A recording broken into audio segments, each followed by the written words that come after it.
ಶಿವಣ್ಣ ಜೊತೆ ವರ್ಕ್ ಮಾಡಿ ಒಂದು ಫುಲ್ ಫ್ಲೆಶ್ಡಲ್ಲಿ ಇನ್ನೊಂದು ಚಿತ್ರದಲ್ಲಿ ನಾನು ವರ್ಕ್ ಮಾಡಬೇಕು ಅಂತ ತುಂಬಾ ಆಸೆ ಇದೆ. ಅದು ಯಾವಾಗ ಈಡೇರುತ್ತೋ ಗೊತ್ತಿಲ್ಲ. ಸರ್ ಒಂಥರ ತುಂಬಾ ಜಾವಿಯಲ್ ಆಗಿರ್ತಾರೆ ಸೆಟ್ಟಲ್ಲಿ. ಅವ್ರ ಎನರ್ಜಿ ಬಗ್ಗೆ ಎಲ್ಲರಿಗೂ ಗೊತ್ತು. ಆ ಡಾನ್ಸ್ ಸ್ಟೆಪ್ ಆಗಿರ್ಬೋದು ಎಲ್ಲ ಹಿಂಗಿಂಗ್ ಎಲ್ಲ ಆಗ್ತಾಯಿತ್ತು ನಮ್ಮದು ಆವಾಗ. ಆಮೇಲೆ ಸಾಯಿ ಕುಮಾರ್ ಸರ್ ಜೊತೆ ನೀವು ಹೇಳಿದ್ರಿ ಆ ಒಂದು ಸೀನ್ ಏನಿದೆ, ನನಗೆ ಅದು ಫಸ್ಟ್ ಟೈಮ್ ನಾನು ಅವ್ರನ್ನ ಮೀಟ್ ಮಾಡಿದ್ದೆ. ಅದಕ್ಕಿಂತ ಮುಂಚೆ ನಾನು ಮೀಟ್ ಮಾಡಿರಲಿಲ್ಲ ಸಾಯಿ ಕುಮಾರ್ ಸರ್ನ. ಈ ಊರಿಗೆ ಹೊಸದಾಗಿ ಬಂದಿರೋದಂತ ಕಾಣ್ತದೆ. ನನಗೆ ಈಗಲೂ ಅನ್ಸುತ್ತೆ ನಿರೂಪ್ ಭಂಡಾರಿ ಅವರು ಒಂದು ಒಳ್ಳೆ ಡೈರೆಕ್ಟರ್ ಕೂಡ ಆಗ್ಬೋದು ಅಂತ. ಆ ಟ್ಯಾಲೆಂಟನ್ನು ನಾನು ಆವಾಗಲೇ ನೋಡಿದ್ದೆ. ನೀನು ಇಲ್ಲೇ ಇದೆಯಾ, ನನ್ನ ಜೊತೆನೇ ಇದೆಯಾ? ಮೇ ಬಿ ಈಗ ಒಂದು ಕಾಮಿಡಿ ಸಿಕ್ಕಿದ್ರೂ ನಾನು ಖಂಡಿತ ಮಾಡ್ತೀನಿ, ಅಥವಾ ಒಂದು ಚಿತ್ರದಲ್ಲಿ ಕಾಮಿಡಿ ಇರೋದನ್ನು ಮಾಡಿದ್ದೀನಿ ನಾನು. ನೀನು ಬೆಚ್ಚಿಗೆ ತಿಂಡಿ ತಿಂತ ಮೂವಿ ನೋಡೋಣ, ಒಂದು ಕೇಳಿದ್ರೆ ನಡೆಸ್ಕೊಡ್ತೀಯಾ? ನಮಸ್ಕಾರ, ಪ್ರಜಾಮಾರ್ಗ ನ್ಯೂಸ್ ಪ್ರೇಕ್ಷಕರಿಗೆ ಸ್ವಾಗತ ಸುಸ್ವಾಗತ. ನಾನು ನಿಮ್ಮ ರಂಜಿತ್ ಶೆಟ್ಟಿ. ಇವತ್ತು ನಮ್ಮ ಜೊತೆ ಕರಾವಳಿಯ ಬೆಡಗಿ, ಅದೇ ರೀತಿ ರಂಗೀತರ್ಗದಿಂದ ಒಂದು ಅಲೆಯನ್ನು ಎಬ್ಬಿಸ್ತಾ ಬಂದು ಯೂಟರ್ನಲ್ಲಿ ಒಂದು ಮಾಯೆಯಿಂದ ಒಂದು ಛಾಯೆ ಕ್ರಿಯೇಟ್ ಮಾಡಿರುವಂಥ ನಟಿ ರಾಧಿಕಾ ನಾರಾಯಣ ಅವರು ನಮ್ಮ ಜೊತೆ ಇದ್ದಾರೆ. ಬನ್ನಿ ಅವ್ರ ಹತ್ರ ಮಾತಾಡೋಣ. ಮೇಡಮ್ ನಮಸ್ತೆ. ನಮಸ್ತೆ. ಹೇಗಿದ್ದೀರಾ? ನಾನು ಚೆನ್ನಾಗಿದ್ದೀನಿ. ಮೇಡಮ್, ನಿಮ್ಮನ್ನು ರಾಧಿಕಾ ನಾರಾಯಣ ಅನ್ನೋದಕ್ಕಿಂತ ಹಿಂದೂ ಅಂತನೋ ಮಾಯಾ ಅಂತನೋ ಹೇಳಿದ್ರೆ ಜನಕ್ಕೆ ಗೊತ್ತಾಗುತ್ತೆ. ನೀವು ಹೇಳಿದ ನಿಜಾನೇ ಅನಿಸುತ್ತೆ. ಯಾಕಂದರೆ ಮತ್ತೆ ಈಗ ರಂಗಿತರಂಗ ರಿಲೀಸ್ ಆಗಿದೆ, ಮತ್ತೆ ಈಗ ಒಳ್ಳೆ ರೆಸ್ಪಾನ್ಸ್ ಬರ್ತಾ ಇದೆ. ನಮಗೆ ಎಕ್ಸ್ಪೆಕ್ಟೇಷನ್ನೇ ಇರಲಿಲ್ಲ. ನಾವೊಂದು ಸೆಲೆಬ್ರೇಷನ್ ಥರ ಮಾಡೋಣ ಅಂತ ಹೇಳಿ 10 ಇಯರ್ ಸೆಲೆಬ್ರೇಷನ್ ಮಾಡೋಣ ಅಂತ ಹೇಳಿ ರಿಲೀಸ್ ಮಾಡಿದ್ದು. ಪ್ರಕಾಶ್ ಅವರು ಪ್ರೊಡ್ಯೂಸರ್, ಅವ್ರು ರಿಲೀಸ್ ಮಾಡಿದ್ದು. ಸೊ ನಾವು ಥಿಯೇಟರ್ ವಿಸಿಟ್ಸ್ ಕೂಡ ಮಾಡಿದ್ವಿ. ತುಂಬಾ ಒಳ್ಳೆ ರೆಸ್ಪಾನ್ಸ್ ಬರ್ತಾ ಇದೆ. ಅಂದರೆ ಇಂದು ಸುವರ್ಣ ಅಂತ ಕರೆದ್ರೂ ಮಿಸ್ಟೇಕ್ ಆಗಲ್ಲ ಅನಿಸುತ್ತೆ. ಮೇಡಮ್, ಅದೇ ರೀತಿ ನೀವು ಓದಿದ್ದು ಇಂಜಿನಿಯರಿಂಗು, ಕಲ್ತಿದ್ದು ಕಥಕ್ಕು, ಮಾಡ್ಲಿಂಗ್ ಬರ್ತೀರಾ, ಸಿನಿಮಾಗೆ ಬರ್ತೀರಾ. ಹೇಗೆ ಸಾಧ್ಯ ಆಯ್ತು? ಇಂಟ್ರೆಸ್ಟ್ ಇತ್ತ ಮೊದಲಿಂದ ಸಿನಿಮಾ ಅಂತ? ಖಂಡಿತ ಮೊದಲಿಂದನೂ ನನಗೆ ಈ ಕಲೆ ಬಗ್ಗೆ ಅಭಿರುಚಿ ಎಲ್ಲ ಜಾಸ್ತಿ. ಅದು ನಾಟಕನೇ ಆಗಿರ್ಬೋದು ಅಥವಾ ಡಾನ್ಸ್ ಆಗಿರ್ಬೋದು ಎಲ್ಲ. ನಾನು ಗುರು ಶ್ರೀಮತಿ ನಿರುಪಮಾ ರಾಜೇಂದ್ರ ಶ್ರೀ ಟಿ ಡಿ ರಾಜೇಂದ್ರ ಅವ್ರ ಹತ್ರ ಕಥಕ್ ಕಲ್ತಿದ್ದೀನಿ. ಆಮೇಲೆ ಥಿಯೇಟ್ರ್ ಕೂಡ ಮಾಡ್ತಾಯಿದ್ದೆ. ರಂಗಿತರಂಗ ನನ್ನ ಮೊದಲನೇ ಚಿತ್ರ. ಅದಕ್ಕಿಂತ ಮುಂಚೆ ನಾನು ಪ್ಲೇಸಲ್ಲೆಲ್ಲ ನಾಟಕ ಎಲ್ಲ ಮಾಡ್ತಾಯಿದ್ದೆ, ಇಂಗ್ಲೀಷ್ ಮತ್ತು ಕನ್ನಡ ಎರಡೂ ಸೇರಿ. ಸೊ ಹಾಗಾಗಿ ಅದೊಂಥರ ಟ್ರಾನ್ಸ್ಫಾರ್ಮೇಷನ್ ಆಯಿತು. ಇನ್ಫ್ಯಾಕ್ಟ್ ನಾನು ಸಾಫ್ಟ್ವೇರ್ ಇಂಜಿನಿಯರ್ ಕೂಡ ಹೌದು. ಸೊ ಹಾಗಾಗಿ ನನಗೆ ಇಷ್ಟವಾದದ್ದು ಈಗ ನಾನು ಮಾಡ್ತಾ ಇರೋದು ತುಂಬಾ ಖುಷಿ ಇದೆ. ಅದಕ್ಕೆ ಜನ ಮನ್ನಣೆ ಕೂಡ ಇದೆ. ಸೊ ಹಾಗಾಗಿ ಖುಷಿ. ಅದೇ ರೀತಿ ರಂಗಿತರಂಗ ಸೂಪರ್ ಡೂಪರ್ ಆದಮೇಲೆ ನೆಕ್ಸ್ಟ್ ನೀವು ಸೆಲೆಕ್ಟ್ ಮಾಡುವಂಥ ಸಿನಿಮಾ ಪವನ್ ಕುಮಾರ್ ಅವರ ಡೈರೆಕ್ಷನ್ ಯೂಟರ್ನ್. ಅದರಲ್ಲಿ ಮಾಯಾ ಆ್ಯಕ್ಟಿಂಗ್. ಅದರಲ್ಲಿ ಎಕ್ಸ್ಪೆಷಲ್ ಹೇಳ್ಬೇಕಂದ್ರೆ ಆ ಮಾಯಾ ಆ್ಯಕ್ಟಿಂಗ್ ಎರಡನೇ ಸಿನಿಮಾಗೆ ನಿಮಗೆ ಬೆಸ್ಟ್ ಸಪೋರ್ಟಿಂಗ್ ಆ್ಯಕ್ಟರ್ಸ್ ಅಂತ ಹೇಳ್ಬಿಟ್ಟು ಸಿನಿಮಾ ಅವಾರ್ಡ್ ಸಿಗುತ್ತೆ. ಹೇಗೆ ಅನ್ನಿಸ್ತು ಮೇಡಮ್? ತುಂಬಾ ಖುಷಿ ಆಯಿತು. ಇದು ಯಾವಾಗ ಇದು 2016 ಅನಿಸುತ್ತೆ. ಸೊ ಹಾಗಾಗಿ ನನಗೆ ಒಳ್ಳೊಳ್ಳೆ ಡಿರೆಕ್ಟರ್ಸ್ ಜೊತೆ ಒಳ್ಳೊಳ್ಳೆ ಸ್ಕ್ರಿಪ್ಟ್ ಮತ್ತು ಒಳ್ಳೆ ಪಾತ್ರಗಳು ಮಾಡಬೇಕು ಅಂತ ತುಂಬಾ ಯಾವಾಗಲೂ ಹಾತೊರಿತಾ ಇರುತ್ತೆ ನನಗೆ.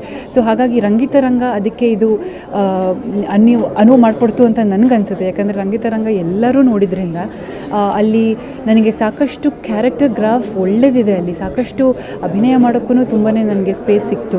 ಸೊ ಹಾಗಾಗಿ ಅದಾದಮೇಲೆ ತುಂಬಾ ಎಲ್ಲ ತರ್ಕೊಳ್ತಾ ಹೋಯಿತು. ನೀವು ಹೇಳ್ದಂಗೆ ಕರೆಕ್ಟು. ಯೂಟರ್ನ್ ಆಯಿತು. ಅದಾದಮೇಲೆ ಅನಂತ್ನಾಗ್ ಸರ್ ಜೊತೆ ಕೂಡ ನಾನು ಹೊಟ್ಟೆಗಾಗಿ ಗೇಣು ಬಟ್ಟೆಗಾಗಿ ಅಂತ ಮಾಡಿದೆ.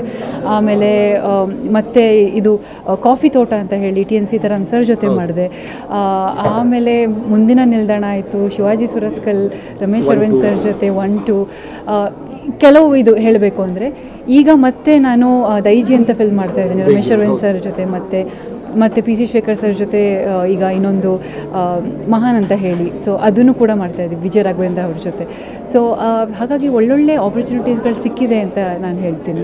ರಾಧಿಕಾ ಅವರು ಸಿನಿಮಾ ಸೆಲೆಕ್ಷನ್ ಮಾಡ್ಕೊಬೇಕಾದ್ರೆ ಬರೀ ಗಾಂಭೀರ್ಯವಾದ ಕ್ಯಾರೆಕ್ಟರ್ಗಳನ್ನ ಸೆಲೆಕ್ಟ್ ಮಾಡ್ತಾರಾ ಅಂತ? ಇಲ್ಲ, ಹಾಗೇನಿಲ್ಲ.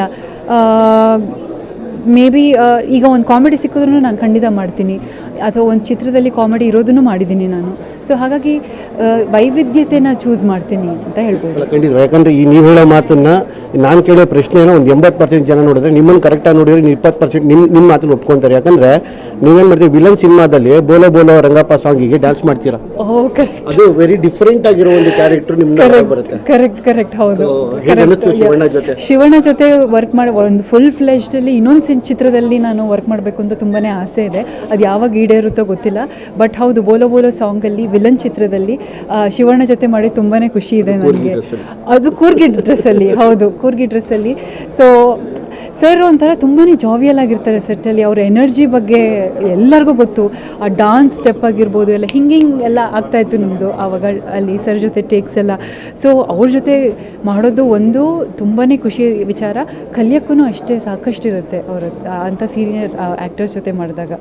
ಸೊ ಎಸ್ 10 years ಆಯಿತು. ಸೊ ಇನ್ನೂ ಜಾಸ್ತಿ ಕೆಲಸ ಮಾಡಬೇಕು ಅಂತ ಇದೆ. ಮೇಡಮ್, ಅದೇ ರೀತಿ ರಂಗೀತರಂಗದಲ್ಲಿ ಒಂದು ಅದ್ಭುತ ಸಹ ನಟರು ನಿಮಗೆ ಇದ್ದದ್ದು.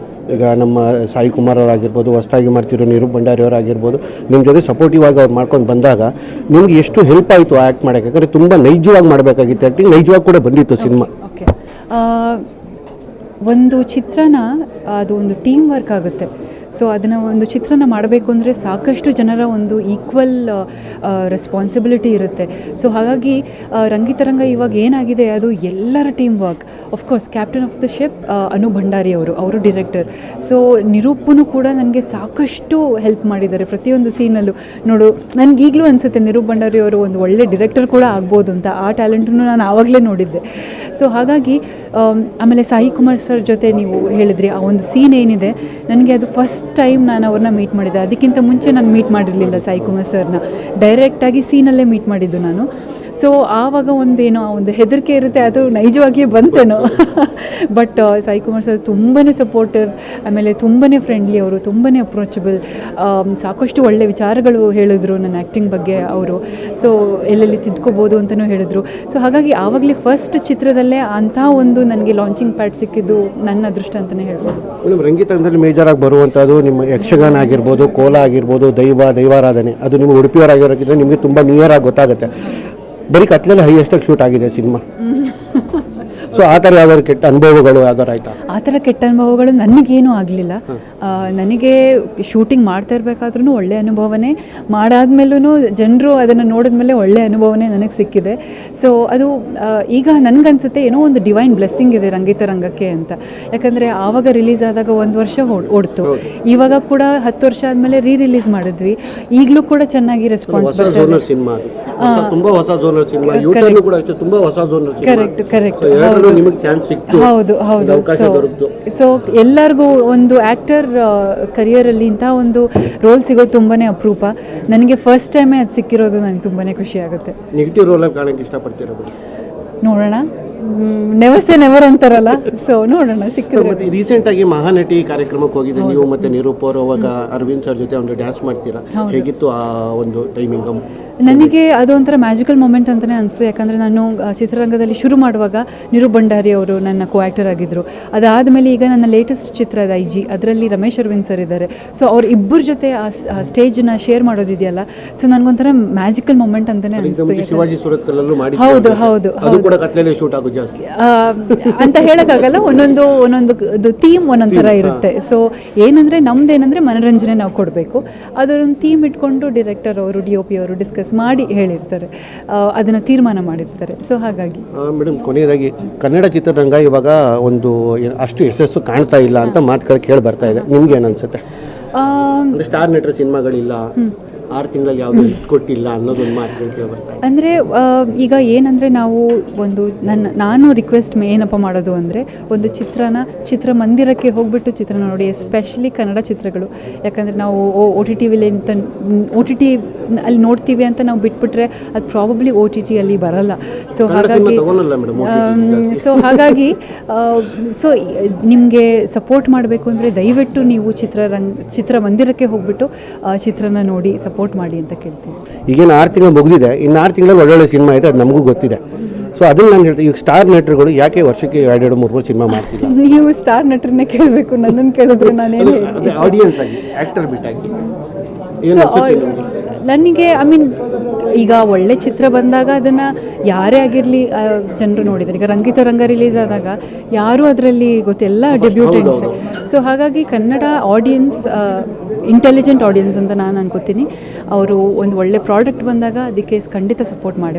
ನೋಡಿದ್ರಲ್ಲ, ಇದಿಷ್ಟು ರಾಧಿಕಾ ನಾರಾಯಣ ಅವರ ಮಾತು. ಚಿತ್ರರಂಗದಲ್ಲಿ ಯಾವ ರೀತಿ ಸ್ಟಾರ್ಟ್ ಆಯಿತು ನನ್ನ ಜರ್ನಿ, ಯಾವ ರೀತಿ ಇವಾಗ ಬಂದಿತ್ತಿದೆ, ಯಾವ್ಯಾವ ಥರ ಕ್ಯಾರೆಕ್ಟರ್ಗಳನ್ನ ನಾನು ಮಾಡಿದ್ದೀನಿ ಅಂತ ಸಂಪೂರ್ಣವಾದ ಮಾಹಿತಿ ಕೊಟ್ಟಿದ್ದಾರೆ. ಇದೇ ಥರ ವಿಡಿಯೋಗಳು ಅಂತ ಇದೇ ಥರ ಸೆಲೆಬ್ರಿಟಿಗಳ ಜೊತೆ ಇನ್ನೂ ನಿಮಗೆ ಮಾತಾಡಿಸ್ತಾ ಇರ್ತೀವಿ ಅಂತ ಹೇಳ್ತಾ ಈ ಕಾರ್ಯಕ್ರಮ ಮುಗಿಸ್ತಾ ಇದ್ದೀನಿ. ಕ್ಯಾಮ್ರಾ ಪರ್ಸನ್ ಅಮರೇಶ್ ಜೊತೆ ರಂಜಿತ್ ಶೆಟ್ಟಿ, ಪ್ರಜಾಮಾರ್ಗ ನ್ಯೂಸ್, ಬೆಂಗಳೂರು.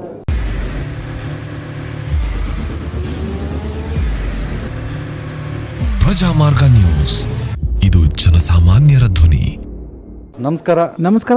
ನೀವು ನೋಡ್ತಾ ಇದ್ದೀರಾ ಪ್ರಜಾಮಾರ್ಗ ನ್ಯೂಸ್. ರಾಷ್ಟ್ರದ ರಾಜ್ಯದ ರಾಜಕೀಯದ ಬಗ್ಗೆ ಹೆಚ್ಚಿನ ಸಿನಿಮಾ ಅಪ್ಡೇಟ್ಗಳಿಗಾಗಿ ಫಸ್ಟ್ ಲೈಕ್ ಮಾಡಿ, ಸಬ್ಸ್ಕ್ರೈಬ್ ಆಗಿ, ಹಾಗೆ ಫಾಲೋ ಕೂಡ ಮಾಡಬೇಕು.